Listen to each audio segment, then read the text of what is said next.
Actually हर साल मैं नवरात्रि में माता के मंदिर में भंडारा करवाता हूँ और गरीबों में लड्डू बंटवाता हूँ। की किरण फूटने के साथ जाग जाती है और झोपड़ी के कोने में स्थापित माँ दुर्गा की ओर नजर फेरती है। हे माँ दुर्गा, मुझे और मेरे परिवार को आज का दिन दिखाने के लिए कोटि कोटि धन्यवाद।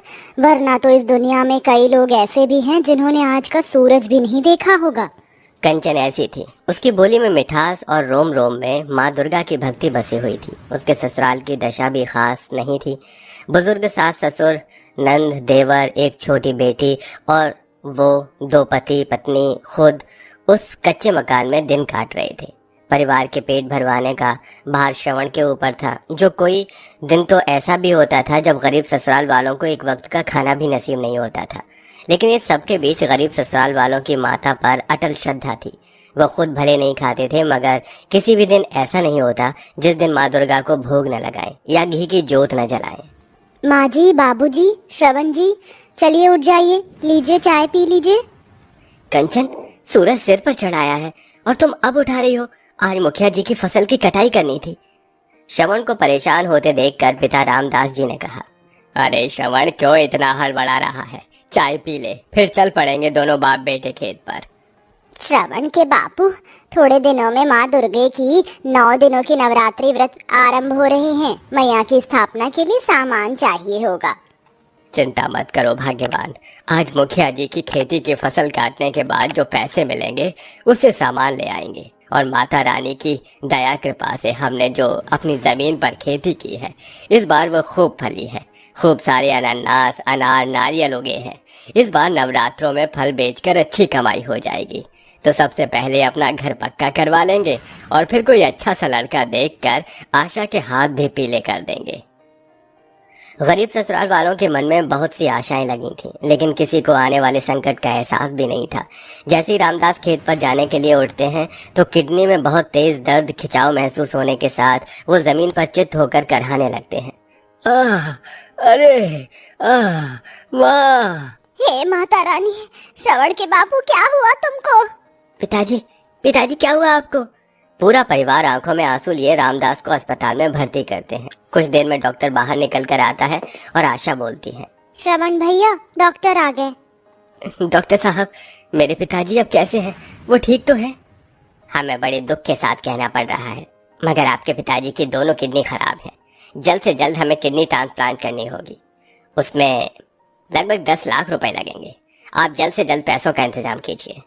10 लाख रुपए हम गरीब लोग कहाँ से लाएंगे डॉक्टर साहब? डॉक्टर साहब, आप ऑपरेशन की तैयारी कीजिए, मैं पैसे लाता हूँ। डॉक्टर के जाने के बाद बहू कंचन चिंता के भाव से बोलती है, अजी, इतने पैसे आप इतनी कम मोहलत में कहाँ से लाएंगे? तभी बहते आंसुओं से श्रवण ने कहा, बाबूजी को बचाने के लिए मैं घर द्वार खेत बाड़ सब कुछ बेच दूंगा कंचन, और कोई चारा नहीं है। ये तो क्या बोल रहा है श्रवण बेटा? घर बार बिक जाएगा तो रहेंगे कहाँ? माँ जी, ससुर जी इस परिवार की जड़ हैं। इस वक्त उन्हें बचाना बहुत जरूरी है। माता रानी ने चाहा तो घर तो फिर बना लेंगे हम। सब कुछ बेचकर श्रवण पैसे जमा करता है और रामदास का ऑपरेशन होता है। पर अब पूरा गरीब ससुराल बेघर होकर सड़क पर आ चुका था। कंचन के हाथों में माँ दुर्गा की मूर्ति थी और सब सिर पर गठरी उठाए चले जा रहे थे। पूरी सड़कों में नवरात्रि के उपलक्ष्य में साज सजावट हुई थी। रंग बिरंगी लड़ी जगमगा रही थी। बाजार भी लाल चुनरी, नारियल, फल फूल, मालाओं से सजकर तैयार खड़ा था। हर कोई नवरात्रि आने का उत्सव मना रहा था, लेकिन गरीब बेघर ससुराल वालों की सूरत पर दुखाली छाई थी। तभी छोटी सी बच्ची देवी ने कहा, माँ, मेरे पैर में कंकड़ पत्थर चुभ रहे हैं, गोदी में उठा लो ना मुझको। बिटिया, मेरे हाथों में माँ दुर्गा की मूर्ति है, थोड़ी दूर और चलो। देवी, आजा मेरी प्यारी भतीजी, चाचा की गोदी आजा। भटकते भटकते बेसहारा गरीब परिवार एक मंदिर की सीढ़ी पर थक हार कर बैठ गए। तभी दहकते दिल से बूढ़ी सत्यवती कहती है, क्यों माँ दुर्गा, आखिर आपकी भक्ति करने में हमने कौन सी ऐसी भूल कर दी जो इस नवरात्रि के पावन त्योहार के बीच हमको बेघर कर दिया? माँ, क्यों इतने दुख दे रही हो?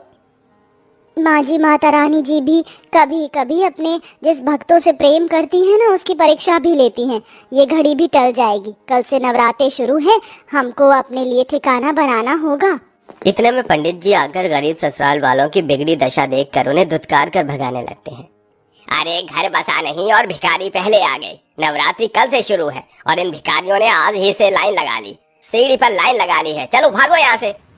अपमान से भरकर गरीब परिवार वाले आगे बढ़ते हैं, जहाँ रोड साइड गरीब तबके के लोग तिरपाल के सहारे छोटी मोटी झुग्गी डालकर रह रहे थे। तभी रामदास ने कहा, अरे इससे आगे और कहाँ जाएंगे, मुझसे ज्यादा चला फिरा नहीं जाएगा, यहीं पर रह लेते हैं। फिर गरीब ससुराल वाले जुगाड़ लगाते हैं। सास बहू उस जगह की सफाई करती हैं तो नंद देवर लकड़ी लाते हैं और श्रवण कहीं से बड़ा सा तिरपाल खरीद लाता है, जिससे टेंट तैयार करके वो रहने लगे। अगले दिन थोड़े बहुत में ही वो कलश स्थापना करते हैं और हाथ जोड़कर शामिल होते हैं। हे दुर्गा मैया, आप तो हमारी परिस्थितियों को देख रही हैं। हमारे पास आपको भोग लगाने के लिए पंचमेवा नहीं, ये तुलसी का पत्ता और शक्कर है, स्वीकार करो मैया। भोग लगाकर बहू भर्राई आंखों से जयकारा लगाती है। जयकारा माँ शेरा वाली दा, बोल साचे दरबार की जय। अच्छा माँ कंचन, मैं काम की तलाश में जा रहा हूँ, आप दोनों प्रार्थना करना। जाइए जी, दुर्गा मैया आपके साथ है। श्रवण भैया मैं भी आपके साथ चलता हूँ। अरे पगले, मैं कर लूंगा सब, अपने भाई पर भरोसा रख। जानता हूँ भैया, आप अकेले सब कर लेंगे, लेकिन मैं भी तो इस घर का छोटा बेटा हूँ, मुझे भी करने दीजिए। दोनों भाई मुकेश श्रवण काम की खोज में जाते हैं। इधर ससुराल वाले उपवास में थे। देखते देखते शाम गुजर गई। लगातार भूखा रहने से सास की तबीयत बिगड़ जाती है। माँ जी आप ठीक तो हैं?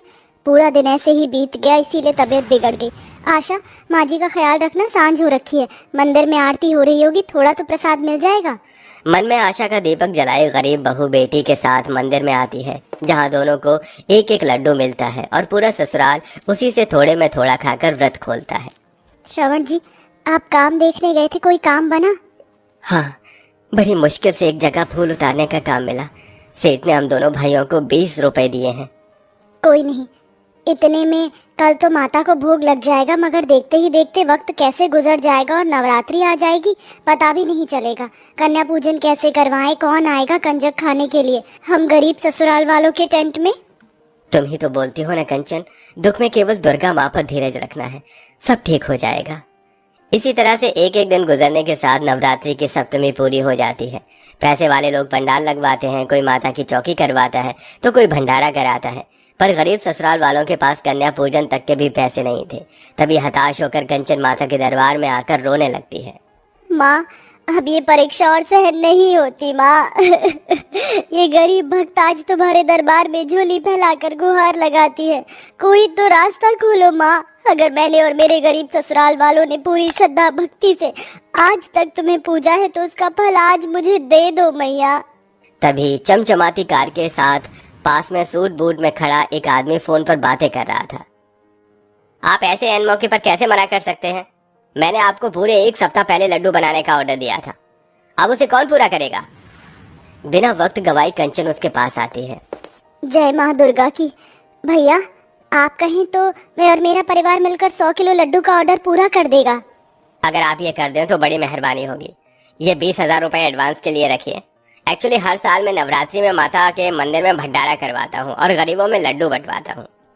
अब पूरा ससुराल नवरात्रि का उपवास रखे 100 किलो लड्डू का ऑर्डर अष्टमी के दिन पूरा करके देते हैं, जिसके बदले में वो आदमी उन्हें 30,000 रुपए और देता है, जिससे गरीब ससुराल वालों के चेहरे पर बड़ा संतोष छा जाता है और देवी बोलती है, माँ इतने सारे पैसे अब तो हम लोग भी धूमधाम से कंजक बिठाएंगे ना, और मैं भी खाऊंगी। हाँ मेरी प्यारी देवी, दादी माँ तुझे भरपेट हलवा पूरी खिलाएंगी। माँ जी अब कल माँ दुर्गा का कंजक हमको इसी तिरपाल में बिठाना होगा, क्योंकि मूर्ति की स्थापना यहीं की थी। 9वें दिन पूरे नियम से गरीब सास बहू तिरपाल के बाहर चूल्हा डालकर प्रसाद बनाती है और ससुर पति नंद 9 छोटी लड़कियों को ले आते हैं, उनके पैर धुलाते हैं, टीका लगाते हैं और भोजन करवा के विदाई करते हैं। अंत में बेघर ससुराल वालों को नवरात्रि के फलस्वरूप उनका खोया हुआ घर भी वापस मिल जाता है।